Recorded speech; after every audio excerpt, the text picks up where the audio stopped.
Cette proposition de résolution du groupe UMP souhaite voir l'Assemblée nationale inviter le gouvernement français à entamer des négociations avec les pays signataires de la Convention européenne des droits de l'homme afin de réviser la composition et les compétences de la Cour et notamment interdire les requêtes individuelles aux terroristes condamnés par les juridictions nationales des parties contractantes.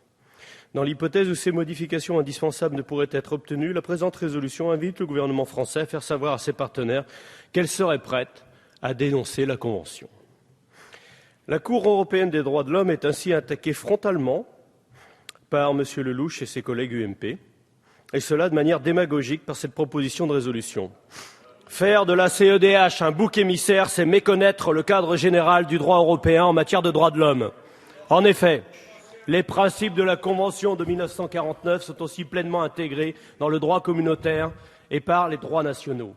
À ses débuts, la communauté européenne ne s'est évidemment souciée des droits de l'homme, pas vraiment.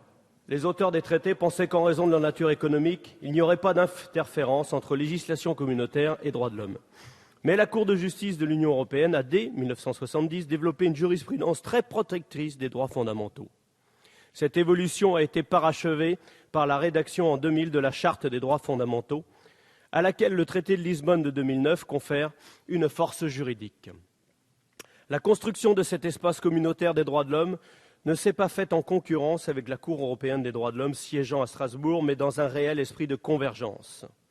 Depuis le traité de Maastricht, les droits reconnus par la Convention européenne des droits de l'homme sont considérés comme des principes généraux du droit de l'Union. Le traité de Lisbonne est allé encore plus loin en prévoyant dans son article 6 que l'Union adhère à la Convention européenne de sauvegarde des droits de l'homme et des libertés fondamentales. L'adhésion prochaine, nous l'espérons, de l'Union européenne à la CEDH sera une étape primordiale pour la construction de cet espace européen des droits de l'homme. Enfin, il est faux de proclamer, comme le fait l'auteur de cette résolution, que l'Europe des droits fondamentaux s'inscrit contre les ordres juridiques nationaux. La jurisprudence de la Cour s'appuie au contraire sur ce que le traité de Lisbonne consacre sous le nom de tradition constitutionnelle nationale. Le sujet que vous mettez en exergue dans votre résolution en est une preuve éclatante. Votre résolution souhaite interdire les requêtes individuelles aux terroristes condamnés par les juridictions nationales des parties contractantes. Cette proposition viole à la fois l'article 13 de la Convention européenne des droits de l'homme et l'article 47 de la Cour de justice européenne.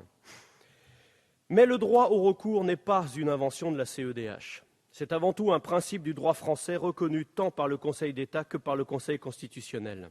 D'ailleurs, les critiques que vous adressez aujourd'hui à la CEDH ne sont-elles pas semblables à celles essuyées par le Conseil d'État lorsqu'en 1962 il annula la décision du général de Gaulle instituant une cour militaire de justice chargée de juger, suivant une procédure spéciale et sans recours possible, les auteurs et complices de certaines infractions en relation avec les événements algériens.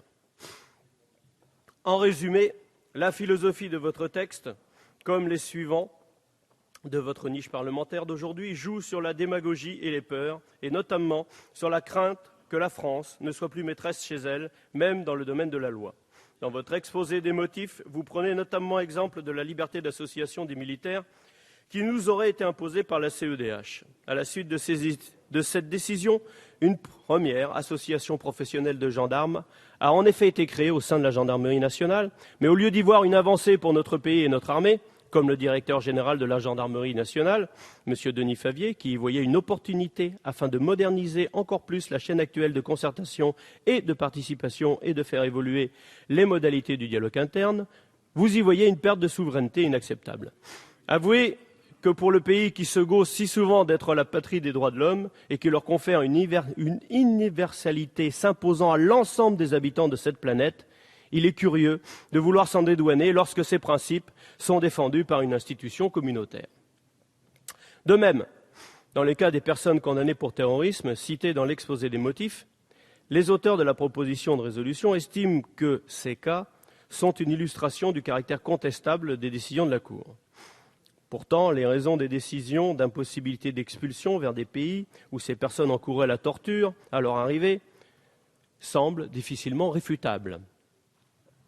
Dans le cas de Kamel Douadi, la CEDH note qu'il ressort des sources à la fois multiples, concordantes, fiables et récentes, notamment des rapports du Comité des Nations Unies contre la torture et de plusieurs organisations non gouvernementales du département d'État américain et du ministre de l'Intérieur britannique, qu'en Algérie, les personnes impliquées dans des faits de terrorisme sont arrêtées et détenues par les services de sécurité de façon peu prévisible, sans base légale, clairement établie, essentiellement afin d'être interrogées ou obtenir des renseignements et non pas dans un but judiciaire.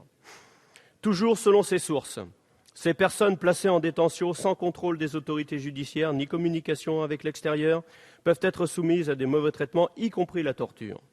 Le gouvernement n'a pas produit d'indications ou d'éléments susceptibles de réfuter ces informations. Et de plus, la Cour nationale du droit d'asile a également considéré raisonnable de penser que, du fait de l'intérêt qu'il peut représenter par les services de sécurité algériens, M. Douadi pourrait faire l'objet, à son arrivée en Algérie, de traitements inhumains et dégradants. Notre pays est confronté à une menace terroriste grave. Et la question de l'expulsion des étrangers ou déchus de nationalité condamnés par le terrorisme est difficile. Néanmoins, nous ne pouvons l'évacuer en nous exonérant nous-mêmes du respect des droits de l'homme. Des solutions, parfois d'urgence, ont été trouvées. Mais d'autres peuvent l'être dans le respect des droits fondamentaux. Il nous faut donc savoir faire preuve d'un peu d'humilité, considérer que la France puisse avoir des carences dans le domaine du respect des droits de l'homme. Prenons par exemple un ensemble de droits de l'homme que la France refuse obstinément de prendre en compte. Le respect des minorités, y compris les minorités d'origine. La France peut s'autoproclamer pays des droits de l'homme, mais constatons qu'elle a bien du mal à mettre en pratique certains d'entre eux.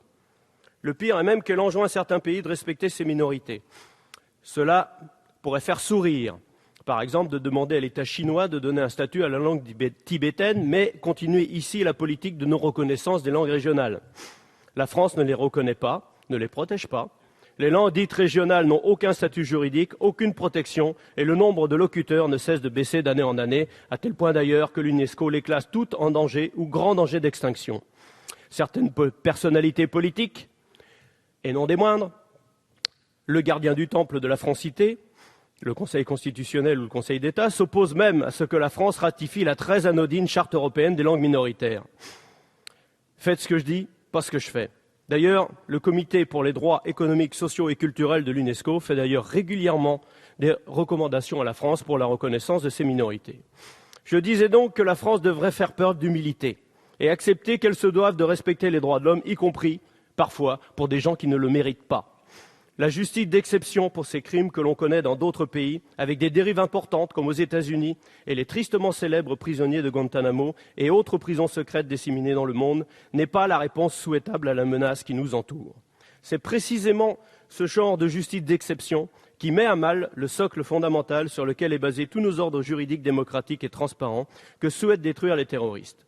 Ne tombons pas dans ce piège qui consisterait à renier nos valeurs démocratiques pour mieux combattre l'absence de ces mêmes valeurs démocratiques chez nos ennemis. Au fond, vous pensez qu'il y a trop de droits fondamentaux et que certains êtres humains ne méritent pas d'en bénéficier, qu'ils ont perdu ce privilège par leurs actes. Évidemment, il est impopulaire de défendre les droits des prisonniers ou des terroristes. Mais je crois, pour reprendre les mots de la CEDH elle-même, que la justice ne saurait s'arrêter à la porte des prisons. Le propre des droits fondamentaux est justement qu'ils sont inaliénables. Il n'y a pas une déclaration universelle des droits de l'homme et une déclaration universelle des droits de l'homme soupçonnée d'un acte terroriste. Voilà donc pourquoi, mes chers collègues, tant pour des raisons juridiques que de fond, mon groupe parlementaire votera contre cette proposition de résolution.